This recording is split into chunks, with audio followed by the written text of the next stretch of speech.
Hi, and welcome to another Granite Fitness video podcast.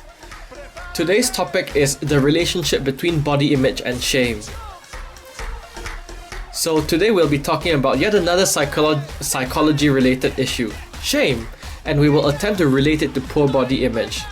Shame plays a big role in the emotions associated with eating habits and food. Therefore, it stands to reason that learning about shame and dealing with it is essential in treating eating disorders. If there's a young woman in your family with an eating disorder, it is very common her family members will not understand what is driving her behaviors. They might be questioning why someone as smart, talented, and attractive as her struggle with weight issues, or even pay more attention to her weight than anything else. While this is difficult to give a direct and concise answer to this, part of it will involve the interplay between the strong emotion of shame and how it relates to our self-image. Before we explore this complex relationship, we have to first understand what self-image really is. Although many definitions exist, it can generally be defined as having a set of beliefs about oneself which is formed with time, with repetition and reinforcement with emotions. Generally, people trust their instinct enough to allow these beliefs to thrive, and over time they can guide our choices and actions. Furthermore, the more intense the emotional connections are, the less time and repetition it takes to forge the belief as a value. That is, in fact, the basis for the saying, once bitten, twice shy. In cases where the emotion is not as strong, belief is shaped more by repetition. One glowing example of this is the way advertising can slowly brainwash people into having particular thoughts and values. Perhaps it also includes the rhetoric that the media and government actually continually expose us to, but let's not go there. I was merely giving an example. Now that we've established that, let's explore the emotion of shame. Unlike other emotions, shame is associated with being defeated in some way and knowing it. Unbeknownst to many of us, it holds such emotional strength because it can determine life and death in some situations. For example, prisoners of war would have felt the shame of being captured, but they are still alive, aren't they? Now, let's put the two together.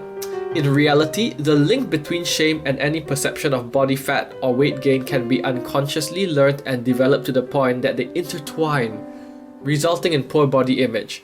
It might be complex to understand that at first, but give it time and it all snaps into place. Unsurprisingly, in a world where a person's confidence is based on several factors, one of which is the way they are perceived physically by others, it is hardly surprising that shame and body image are intertwined. And since we know how much of an effect media has, an oversized body is almost like an open invitation for public shaming and ridicule. However, things can get a bit more complex than that. Individuals with eating disorders often link shame with certain occurrences in their lives.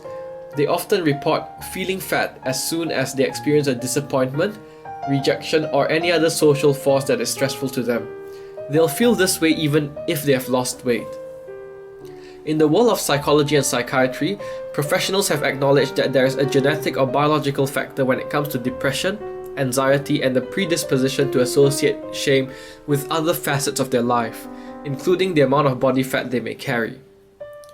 Research has found that beliefs regarding self-image cannot be instantly relinquished by giving the patient medication. Instead, it requires a treatment approach that addresses the emotional origins as well as the factors that reinforces such beliefs. Professionals should focus their attention on techniques that can manage such emotions. In a nutshell, the conclusions drawn by this series of articles is that the treatment of body image disorders will probably be ineffective unless the mental health professional takes adequate steps to understanding it at its roots. And this includes finding out what lies behind the patient's emotion, one of which is shame. Alrighty, this is a heavy academic video, isn't it? I hope it does give you some insight and understanding into how mental health professionals think and deal with issues. Thank you. Hi, and thanks for stopping by. I hope you have found this video useful. Please subscribe to this channel, engage with us on social media, and check out the links below. Have a great day and we'll be in touch soon.